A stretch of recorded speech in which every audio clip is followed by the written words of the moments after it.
सकाळी वाड्यात वेगळीच अस्वस्थता होती. जणू घराची भिंत, दरवाजे, अंगण सगळे काहीतरी येणार याचे चाहुलले होते. भाऊसाहेब औषध घेऊन खुर्चीत बसले होते. सचिन त्यांच्यासमोर उभा. दोघेही शांत, पण त्या शांततेत भीती दडलेली. तेवढ्यात पोस्टमन आला. देशमुख वाडा? सचिन पुढे गेला. नोंदणीकृत लिफाफा होता. लिफाफ्यावर बँकेचे नाव. सचिनने हळूच लिफाफा उघडला आणि वाचताच त्याचा चेहरा बदलला. बाबा.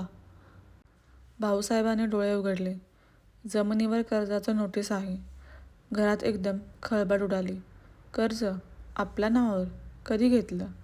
भाऊसाहेब हळूच उभे राहिले. मी कधीच कर्ज घेतलेलं नाही. सचिनच्या डोक्यात एकच नाव फिरत होतं, नितीन. तो धावत गेला. कागदपत्राची कपाटं उघडली. फाईल शोधल्या. ज्या फाईलमध्ये जमिनीचे मूळ कागद होते, ती फाईल गायब होते. कागदच नाहीत. घरात एकच गोंधळ. हे कसं शक्य आहे? कोणी घेतले? कधी? सचिन थरथरत म्हणाला, नितीन. त्या नावानं वाडा हादरला. भाऊसाहेब खुर्चीत बसले. त्यांचा आवाज आता थकलेला होता. माझ्याच घरात, माझ्याच मुलानं. सचिनचा आवाज जड झाला. तो काहीतरी मोठं करतोय. संध्याकाळपर्यंत सचिन नितीनला शोधत राहिला. त्याचा फोन बंद. कोणालाच माहीत नाही. रात्री उशिरा एक माणूस वाड्यात आला. सूट घातलेला, कागद हातात. देशमुख साहेब, मी बँकेचा वकील आहे. आपल्या जमिनीचा व्यवहार सुरू झाला आहे. भाऊसाहेब उठून उभे राहिले. तो व्यवहार थांबवा. ती जमीन देशमुख घराची आहे.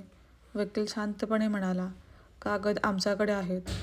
तो निघून गेला. वाड्यात मृत शांतता. भाऊसाहेब भिंतीकडे पाहत होते.